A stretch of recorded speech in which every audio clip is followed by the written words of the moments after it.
vient d'arriver dans la brume. Il a l'air d'avoir un super lac. C'est plutôt cool, il y a des touches.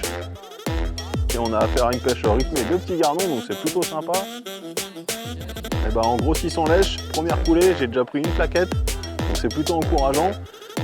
Puis cet après-midi, on va essayer de s'atteler à prendre les plus beaux poissons qui traînent ici. Comme quoi, une ligne bien lancée, bien placée, même les plus petits poissons au coulissant, on les prend.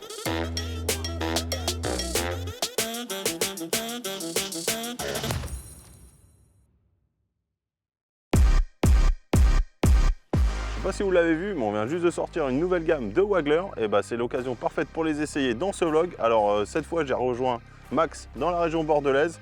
J'ai passé un petit coup de téléphone à Nico du magasin Jumeaux Pêche. Il m'a donné un point GPS. On vient d'arriver dans la brume. Il a l'air d'avoir un super lac, il y a beaucoup de carpisses. Donc j'ai une hâte maintenant, c'est de monter mes cannes anglaises et de pêcher ici et voir ce que ça donne.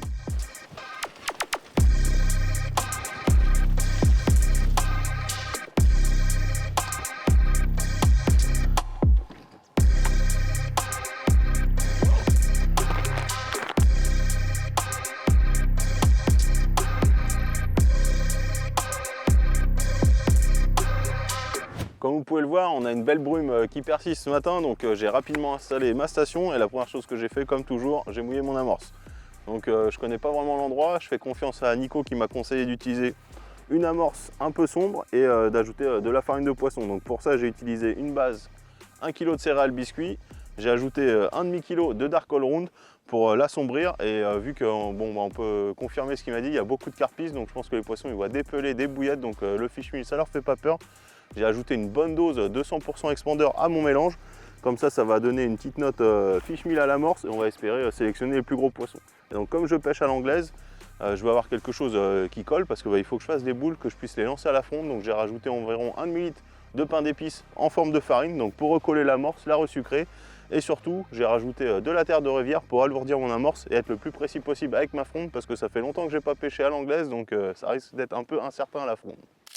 T'as déjà monté tes cannes en fait, Baptiste? Ouais, j'ai un peu triché parce que les journées elles sont plus courtes en ce moment, donc autant optimiser le temps où on va pêcher.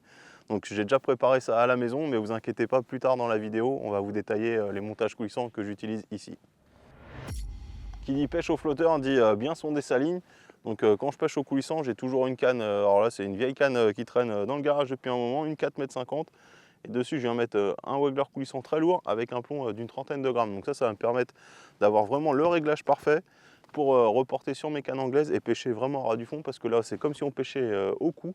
On a notre ligne qui se présente comme une ligne au cou. Donc ce qu'on veut, c'est avoir l'èche qui évolue sur le fond, plus ou moins. Donc avec un sondage précis, ça va permettre de pêcher précisément.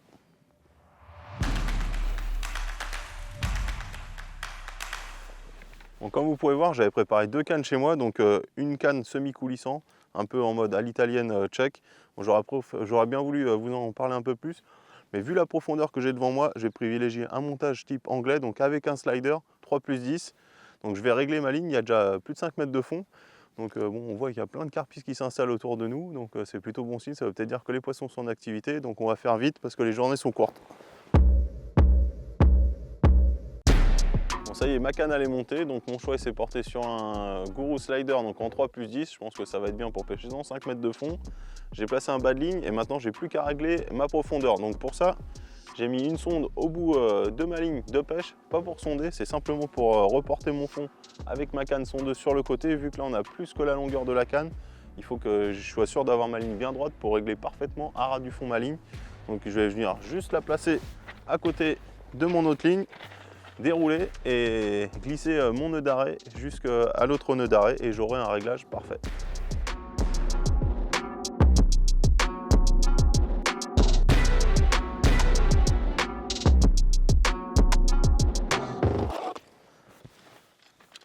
Qu'est-ce que tu fais en Baptiste là? Pour les distances? Je vais régler ma distance de pêche.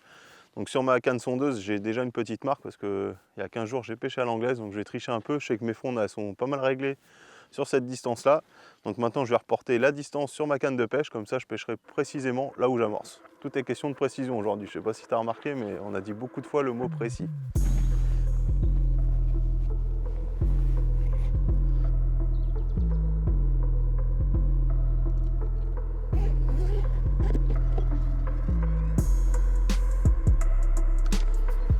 Bon, vu la profondeur après sondage, je vais rajouter un petit kilo de terre dans mon amorce parce que bon, il faut aller jusqu'au fond. Donc pour s'assurer que ça aille bien jusqu'au fond, je vais rajouter 1 kilo.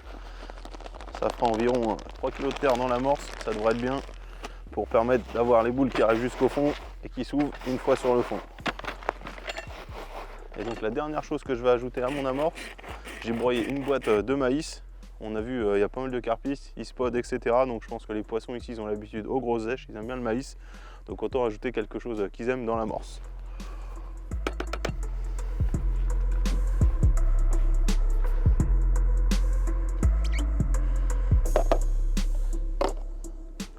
Comme vous pouvez voir, le brouillard il revient, mais bon, on a quand même de la visibilité, donc on va passer à l'amorçage. Donc première chose que je vais faire, c'est que je vais réaliser 3 boules sans zèche. Ça va me permettre de jauger un peu la fronde au début, parce que bon, ça fait quand même longtemps que j'ai pas pêché à l'anglaise. Et donc ce que je vais veiller à faire, c'est surtout faire toujours des boules de la même forme et surtout de la même grosseur. Comme ça va me permettre d'être le plus précis possible avec ma fronde. Donc ces 3 boules elles sont faites. Là, ici je connais pas, donc je vais ajouter un peu de castor et des asticots noyés, donc des asticots morts pour avoir quelque chose d'inerte. Quand on prépare ces boules à l'avance, c'est mieux d'avoir des appâts inertes parce que ça va vous permettre de réaliser vos boules et d'amorcer précisément avec. Donc je vais mélanger ça, je vais réaliser 20-30 boules et on va passer à l'amorçage et puis on verra ce que ça donne ici.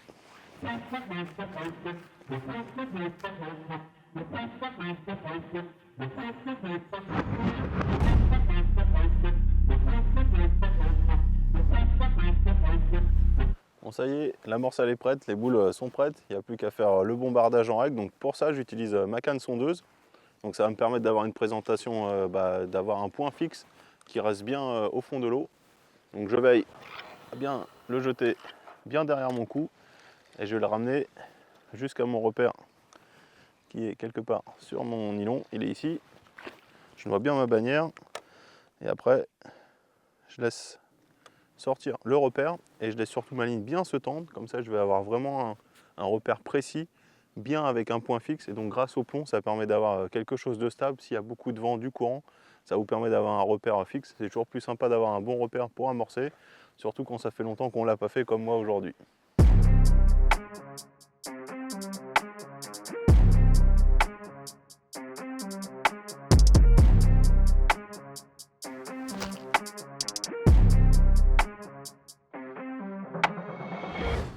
Bon, comme vous avez pu le voir, j'ai pas été des plus précis, mais bon, à la fin de mon amorçage, ça a commencé à se regrouper autour de mon flotteur. C'est ça, depuis pêcher à l'anglaise. Mais bon, moi j'ai hâte, après, c'est de mettre un asticot et essayer de prendre quelques poissons ici. Donc j'ai réalisé quand même un amorçage assez lourd, donc on va laisser reposer un peu le coup, on va boire un café, manger un bout, parce qu'on n'a rien mangé depuis ce matin avec Max. Et puis, ça pêche après. Manque plus que la bourriche maintenant. Ouais, vu comment j'ai amorcé, Max, on va la laisser là et on la mettra si je prends un poisson. En tout cas, on a déjà vu 2 carpes. Donc il y a des poissons qui nagent ici, mais est-ce qu'il y a des petits? On va voir ça tout de suite.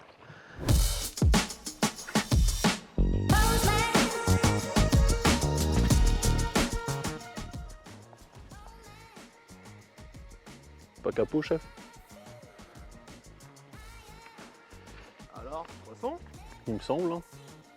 Alors, ça n'a pas l'air d'être énorme, mais bon, c'est plutôt cool. Ah ouais, petit garnon. Bon. Et bah Nico il s'était pas trompé. Hein. Il avait prévenu qu'il y avait plein de petits poissons. Premier lancé sur un amorçage incertain. Et déjà un petit garnon. On est quoi, dans le Périgord ici, Max? Ah, je sais même pas, Baptiste. Bon, je crois. Hein. On n'est pas loin de Périgueux, ça doit être ça.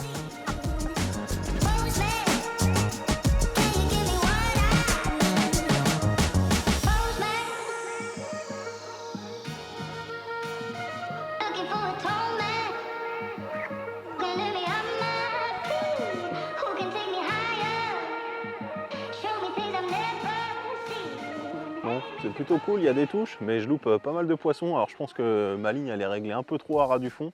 C'est un peu trop sensible, donc je vais rajouter un peu de fond pour avoir un peu de traîne et ferrer vraiment au bon moment quand le poisson prend. Mais bon, c'est pas étonnant, ça a des petits garnons, donc ils sont peut-être un peu fous aussi dans les particules. Bon, j'espère qu'on va continuer à prendre des poissons et surtout en prendre des plus gros. Donc je vais rajouter un tout petit peu de fond. Donc là, j'ai ma petite... mon petit nœud et je vais rajouter 20-30 cm Et au pire des cas, si ça va pas, je peux me reporter sur ma canne sondeuse et retrouver le fond parfait.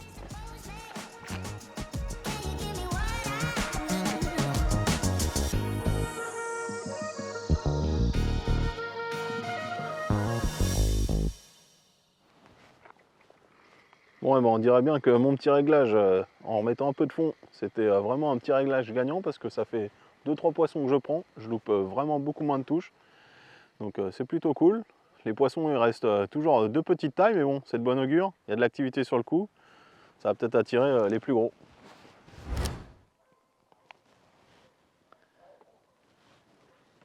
C'est quoi, Baptiste? C'est pas maintenant qu'il faut faire la vaisselle, hein?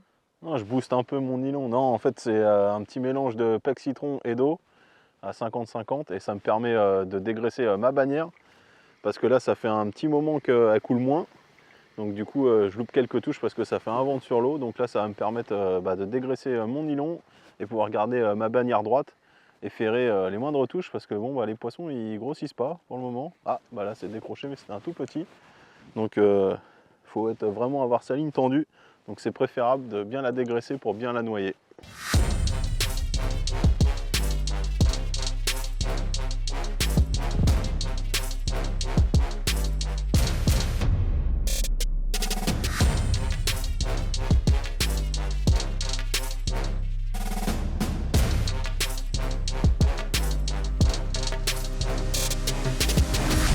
Ouais, c'est pas très gros, hein.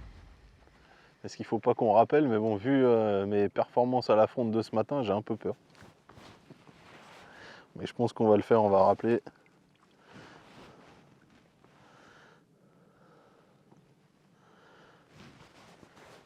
Et il y a un truc qui est marrant aujourd'hui, Max, c'est j'ai beaucoup plus de touches avec des èches mortes. Donc avec 2 pinky morts ou 2 gozer morts. C'est un peu plus prenant. Alors est-ce que c'est plus facile pour les petits poissons de le prendre ou simplement ça descend plus doucement? Je sais pas, mais en tout cas c'est plus prenant. Bon, ça va mieux depuis qu'on a dégraissé la bannière quand même. Ça fait 1h30 qu'on pêche et on a affaire à une pêche rythmée de petits gardons, donc c'est plutôt sympa. Ça nous garde bien au chaud, c'est rythmé, mais bon, on voudrait un peu grossir la taille des poissons. Et là, la quantité de touches, elle est quand même en train de baisser. Donc ce que je vais faire, c'est que je vais m'appliquer à rappeler le plus précisément possible. Et surtout, je vais toujours quelques vers de terre qui me restent d'une compétition. Donc je vais essayer d'ajouter quelques vers coupés dans l'amorce pour essayer de faire grossir la taille des poissons. On m'avait parlé qu'il y avait des brèmes, des carassins, des choses comme ça. Il faut peut-être un peu de temps pour qu'ils arrivent ou simplement il y a trop de petits gardons pour essayer de les sélectionner. Mais bon, avec la taille des èches, on va essayer de sélectionner les plus beaux poissons maintenant.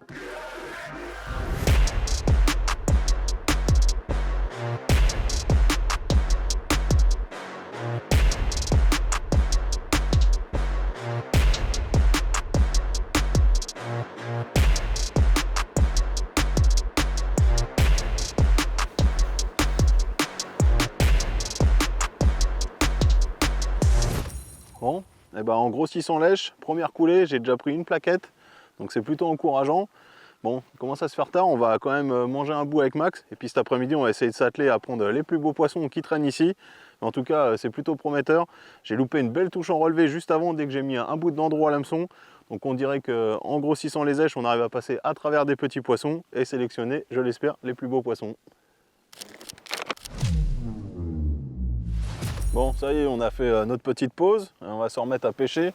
Donc vu que je vais utiliser une èche plus grosse, je vais enlever mon hameçon de 16 et je vais passer sur un hameçon de 14. Donc de la même référence, un pôle spécial. Donc c'est un hameçon destiné à l'origine pour les pêches à la canne, mais c'est vraiment aussi une tuerie quand vous pêchez au feeder et comme aujourd'hui au waggler. Donc je vais mettre un petit 14 sur 13, ça va me permettre de mettre un bout de terreau, 2 petits terreaux. Là je viens d'aller chercher les petits terreaux dans ma voiture. Ça peut être meurtrier sur les plaquettes. Donc voilà, le bas de ligne il est changé. Je vais rajouter un peu de fond parce que vu que je vais utiliser une èche un peu plus grossière, il faut laisser aussi au poisson le temps de l'engamer, donc un peu plus de traîne, ça sera parfait.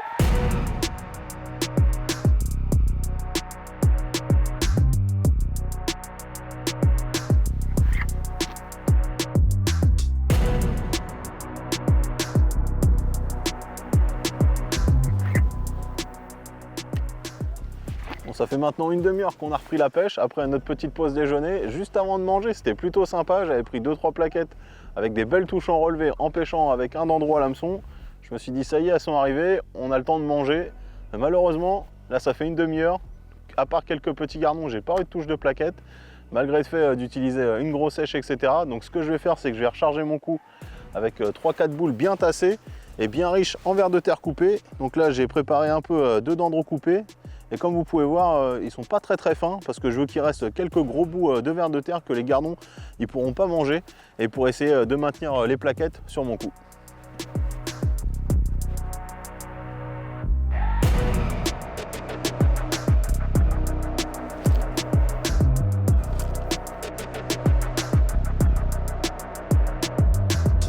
Petit gardon chef. Mais on va faire du changement parce que là, la luminosité elle commence à baisser et on a la surface de l'eau, on va dire, qui est grise, argentée. Et mon antenne rouge, j'ai du mal à bien la voir. Et quand c'est comme ça, il n'y a rien de mieux qu'une antenne de couleur noire. Donc c'est simplement une antenne orange sur laquelle je mets du marqueur noir. Et ça va me changer la vie. Je vais vraiment beaucoup mieux voir mon antenne. Et la petite spécificité, les flotteurs Gourou, tous les Wagler, ils sont livrés avec 4 antennes différentes. 2 jaunes, 2 oranges. Ça va vous permettre de vous adapter à la luminosité, mais également aussi au type d'âge que vous allez utiliser et au type de touche. Si vous avez des touches un peu plus sensibles, on a des petites quilles, des petites antennes avec une quille en carbone et ça c'est vraiment parfait pour les pêches les plus délicates.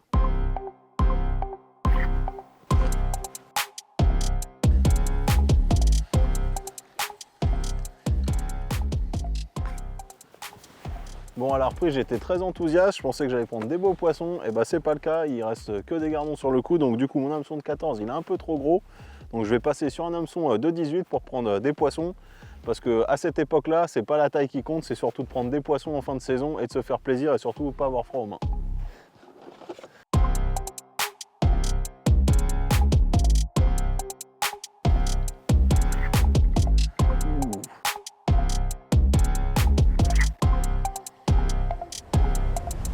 Quand vous pêchez au waggler coulissant, c'est très important de bien jeter votre ligne.